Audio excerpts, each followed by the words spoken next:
stolen by Ethiopia or others.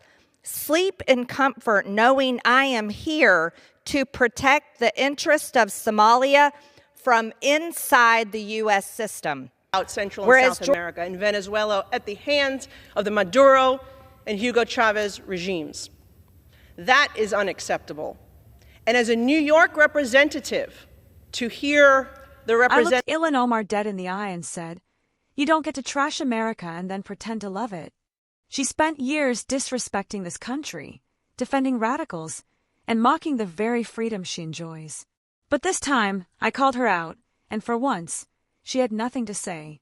The silence in that room said everything.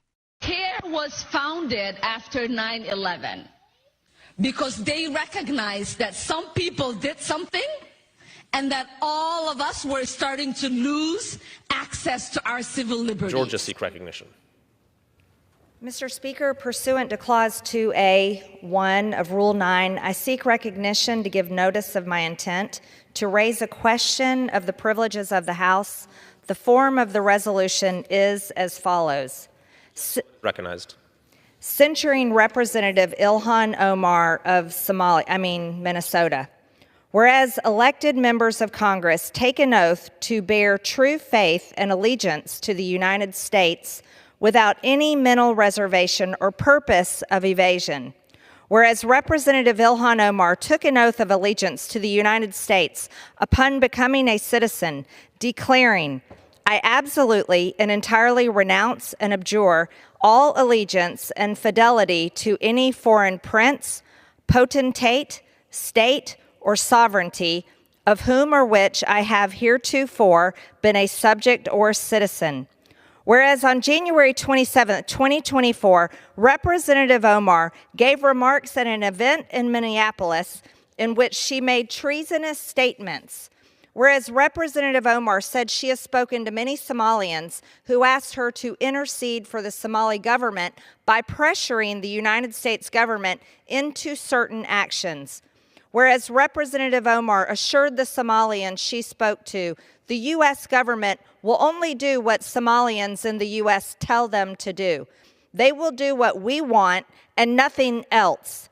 They must follow our orders, and that is how we will safeguard the interest of Somalia. Whereas Representative Omar continued, "For as long as I am in U.S. Congress, Somalia will never be in danger. Its waters will not be stolen by Ethiopia or others. Sleep in comfort knowing I am here to protect the interest of Somalia from inside the U.S. system." Whereas George Washington warned in his farewell address of 1796 to guard against the impostures of pretended patriotism, and further declared citizens by birth or choice of a common country, that country has a right to concentrate your affections. The name of American, which belongs to you in your national capacity, must always exalt the just pride of patriotism more than any appellation derived from local discriminations. Whereas these statements by Representative Omar clearly violate the oath she took as an elected member of Congress to defend and protect the United States Constitution. Whereas Representative Omar has exhibited the treasonous tendencies George Washington warned about, and her actions must be condemned by all members of Congress who adhere to the oath they took upon assuming office. And whereas by openly admitting her efforts to advance Somalia's interest using her position as a United States representative, Representative Omar has revealed herself to be a foreign agent acting on behalf of a foreign government. Now, therefore, be it resolved that Representative Ilhan Omar of Minnesota be censured. Representative Ilhan Omar forthwith present herself in the well of the House of Representatives for the pronouncement of censure. Representative Ilhan Omar be censured with the public reading of this resolution by the Speaker, and Representative Ilhan Omar be and is hereby removed from the Committee of the Budget and the Committee on Education and the Workforce. Is recognized. Thank you, Mr. Speaker. Mr. Speaker, I yield 2 minutes to the gentlelady from the great state of New York, Nicole Malliotakis. The gentlewoman from New York is recognized for 2 minutes. Thank you, Mr. Speaker. We've heard from my colleagues the reasons why the Representative Omar should be removed from this committee, but I feel like all the reasons have not just yet been stated, which is why I rise to add for the record. We've heard about the comments that were made regarding anti-Semitism and anti-Israeli views, but I rise to add to the record that as a member of the Foreign Affairs Committee, I've sat there and heard the representative actually spew anti-American rhetoric as well. I've been in that committee room where the representative equates Israel and the United States to Hamas and the Taliban. Absolutely unacceptable for a member of that committee. I've also heard the representative equate that it is the United States' fault that there is turmoil in Venezuela. That is not because of the oppressive socialist and communism that has spread throughout Central and South America in Venezuela at the hands of the Maduro and Hugo Chavez regimes. That is unacceptable.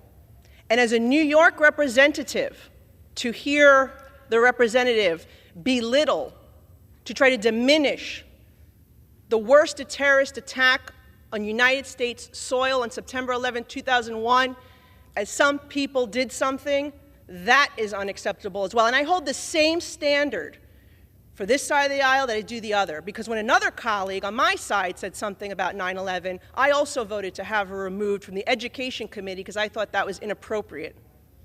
So I'm being consistent here, and I hope my colleagues will do the same to show that this is about consistency and accountability, because we should not have an individual with those views on the committee that is tasked with representing our country and our Congress to foreign nations. I yield back. The gentlelady yields back. I looked Ilhan Omar right in the eye and said, "You don't get to trash America and then sit in Congress pretending to love it." I meant every single word. I've watched her mock this country, disrespect our people, and still act like she's the victim every time someone calls her out. I wasn't about to sit there and let that slide. When I spoke, I made sure my words hit where they should. I told her, "Your record speaks for itself. You've defended radicals, attacked Israel, mocked our military, and dismissed 9/11 as if it was just some minor event. That's not leadership, that's hate." Her face said it all. She wasn't expecting anyone to call her out so directly. I reminded her about those words she said, "Some people did something." That still makes my blood boil. Thousands of innocent Americans died that day, and she had the nerve to brush it off. I told her, "You owe this country respect, not excuses." Of course, she tried to turn it around, claiming we were targeting her faith. That's the card she always plays when she's cornered. But this has nothing to do with religion. It's about loyalty to America. I looked her straight in the eye and said, "No one's judging your faith. We're judging your words, your record, your actions." The truth is, she's built her entire political career on division. Every time she speaks, she blames America. She blames our history, our people, our values. I told her, "You don't get to enjoy every freedom this country gives you while tearing it down at every turn." When she realized I wasn't backing down, she got quiet. For once, there were no excuses, no spin, no sound bites, just silence. Maybe she finally realized that people are done tolerating her anti-American rhetoric. I made it clear, if you're going to serve in Congress, you should love this country, not constantly tear it down. That's what it's really about. Respect, patriotism, accountability. You can't stand under the flag and hate what it represents. I'm proud to speak up when others stay silent because someone has to defend the country that gave us everything. I didn't come to Congress to play nice with people who despise America. I came to protect it, its people, its values, its freedoms. And as long as I'm here, I'll never let anyone, especially someone like Ilhan Omar, forget what this nation stands for.